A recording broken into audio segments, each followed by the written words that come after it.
দেখো আমি ঘুম থেকে উঠে ফ্রেশ ট্রেশ করে নিলাম। আর সকালে যা যা বাসি কাজ কর্ম সব কিছু করে নিয়েছি। তারপরে আমি মোবাইলটা ধরলাম আমার মুখের কাছে।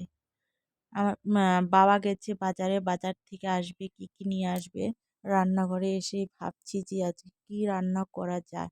দেখো বাবা বাজার থেকে ফুলকপি নিয়ে আসছে, আর একটা বাঁধাকপি, আর আলু, বেগুন, আর মাছ নিয়ে এসছে। আর এই ফুলকপিটার দেখো 2.5 কিলো ওজন। এক হাতে উঠাতে পারছি না, এত ভারী কপিটা। মানে আমি বলছিলাম যে বাবা দেখবেন তো যে 2-3 কিলো ওজনের কপি পাওয়া যায় নাকি। বলছে হ্যাঁ পাওয়া যায়, আনবো। এই দেখো মাছ, এটা কাতল মাছ। আর এদিকে আমি ভাতটাও বসিয়ে দিয়েছি। আর এ দেখো অনেক দিনের পর, 3-4 দিন আগে কর হলো, সবজি রয়েই গেছে। আর ভাতটা প্রায় হয়ে হয়ে ভাব। তা ভাতটা নামাবো, তারপরে যাব মাছ ধুইতে। আর কুণালের স্কুল আজকে, এই যে ওকে ডাকতে হবে, ওকে উঠায়ে ব্রাশ করাই দিতে হবে, তারপরে স্নান করাই দিতে হবে, খাওয়াতে হবে, তারপরে স্কুলে পাঠাতে হবে। এখনও বিছানার নিচেই আছে। দেখো আমি মশারি এখন থেকে উঠাইনি। আর ওকে বলা হচ্ছে যে আজকে ঠান্ডাটা কেমন, বলছে কি মা খুবই ঠান্ডা, আমি আজকে স্কুলে কীভাবে যাব বলো, আমি কম্বলের নিচ থেকেই বেরো হবো না। তাই আমি বললাম না রে বাবা, যেতেই হবে তোমার। তো ওই কিন্তু আমার কথা শুনে উঠলো। দেখো উড়ামারি পাচ্ছে। আর বলছি মা তোমার রান্না হয়ে গেছে। আমি বললাম না রান্না হয়নি, তোমার জন্য হলো ভাত আর হলো বেগুন ভাজা করা হয়েছে, ওটা দিয়ে আর ঘি দিয়ে খেয়ে স্কুলে যাওয়া। ঠিক আছে চলে চলো।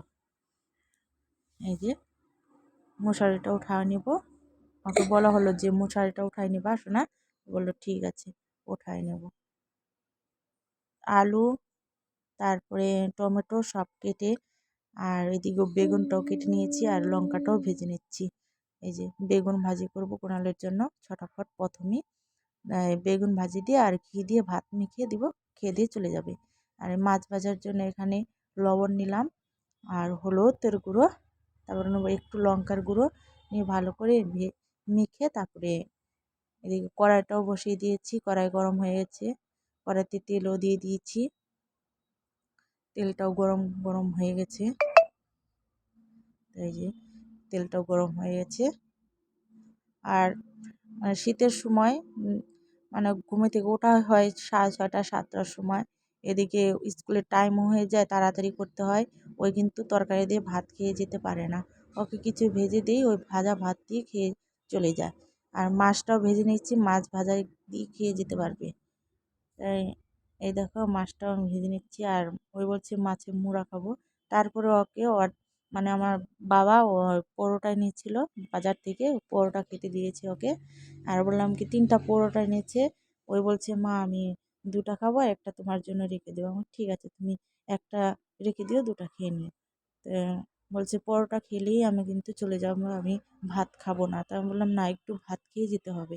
এই যে আমি এখন ঝোল করার জন্য এখানে তেল, মাছ ভেজে তেলটা কালো কালো হয়ে গেছে, তার মধ্যে দিয়ে দিলাম একটা লঙ্কা, তারপর দিলাম জিরা সম্বার।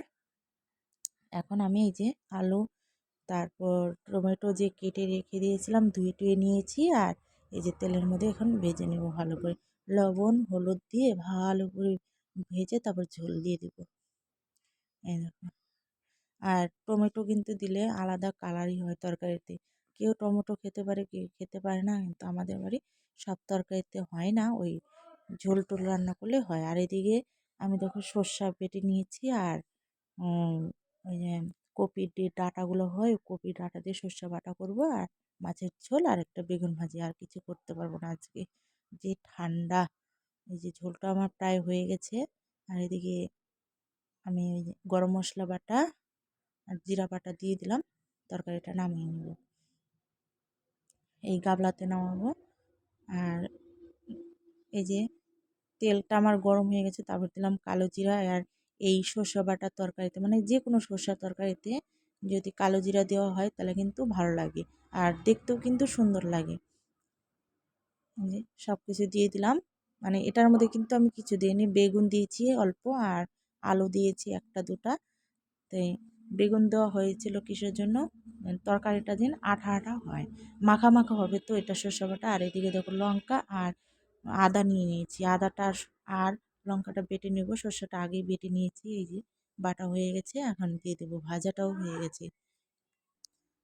লঙ্কা আর সর্ষা একসাথে, মানে লঙ্কাটা একটু ভেজে নিব আর তারপরে দিলাম সর্ষাটা। সর্ষাটা একটু হালকা ভেজে নিলে ভালো হয়। আর না ভাজলে কিন্তু একটা যে সর্ষার একটা গন্ধ আছে, ওই গন্ধটা লাগে। তারপরে দেখো আমি সর্ষাটা ভালো করে নিয়ে সর্ষা আর হলুদ তা আদা দিয়ে ভালো করে মানে ভেজে নিচ্ছি, যেন গন্ধটা না করে। তাই আশা করছি গন্ধটা আর করবে না। এখন আমি ভাজা হয়ে গেছে, এখন একটু জল দিয়ে দিব। এই যে হলুদ কিন্তু সামান্য দিতে হয়, সর্ষে বাটা তরকারি কিন্তু হলুদ বেশি হলে আবার একটু হলুদ হলুদ গন্ধ করে। তাই আমি কি করছি যে হালকা একটু হলুদ দিয়েছি, আর দেখো লেগে ধরছে আমার, তার মানে ভাজা হয়ে গেছে।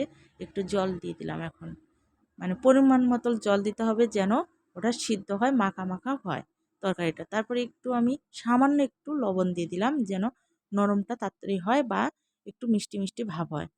এই যে দেখো আমার সব কিছু হয়ে গেছে। এদিকে দেখো বেগুন ভাজি আর এই যে মাছের ঝোল আর সর্ষে বাটা তরকারি, এই যে মাখা মাখা তরকারি হয়েছে। এখন সবাইকে খাওয়া দাওয়া দিব, মানে আমার শ্বশুরমশাই শ্বশুর বাবা খাবে, খাওয়ার জন্য ব্যস্ত হয়ে গেছে। বাবাকে খেতে দেব। তো কুণাল তো স্কুলে চলে গেছে, আর কোনো টেনশন নাই, ওকে খাওয়া দাওয়ায় স্কুল পাঠিয়ে দিচ্ছে। দেখো ঘরের কি অবস্থা, আজকে সব কিছু ধুতে হবে, কালকে পরশু সংক্রান্ত। এই যে ধোয়ার জিনিস, মানে বেড কভার, তারপরে বালিশের কভার সব কিছু রেখে দিয়েছি। আর কালকে যে জামা কাপড়গুলো ধোয়া হয়েছে ওগুলো কিন্তু একটু শুকায়নি, একটু রোদ নাই, কেমনে শুকাবে বলো। এই যে দেখো, আর আমি সব কিছু এনে রেডি করে নিয়েছি। ঘরটর মুছে তারপরে যাব একটু মার্কেটে কিছু কুণালের জন্য জিনিস কেনার জন্য। এম, আর হলো একটা আমার ভাস্তি হয়েছে, ওই ভাস্তির জন্য একটা সোয়েটার নেব, যে ঠান্ডা, অতিরিক্ত ঠান্ডা এই যে বেরিয়ে গেছি আমরা সামনে। কুণাল দেখো এখানে দুষ্টুবাজি করছে আর আমার ফুলের গাছগুলো দেখাচ্ছে। এ দেখো চারিদিকে টিন দিয়ে বেড়া দেওয়া হয়েছে, কেননা ছাগল অনেক জিনিস এসে খেয়ে নেয়। এই যে দেখো এই সোয়েটারটা এসেই পছন্দ হলো, তো সোয়েটারটা কিন্তু প্যাকিং করতে বললাম। অনেকগুলো সোয়েটার দেখলাম কিন্তু একটাও ভালো লাগলো না। আর এই যে আমার জন্য একটা সোয়েটার চয়েস করা হলো, মানে ভালোই, সাদা কালারের, ভালোই লাগলো। কিন্তু আই দেখো এই সোয়েটারটাও কিন্তু ভালো, দেখতে কিন্তু খুবই সুন্দর। আর আমার ছোট হয়ে যায়, তাই বলছি না এটা নিব না, আমি সাদা কালারটাই নিব। দেখো এটা কিন্তু মার্কেটটা আমার বাড়ির পাশেই, বেশি দূর না, অল্প কয়েকটা বাড়ি, মানে 4-5টা বাড়ির পাশেই এই মার্কেটটা।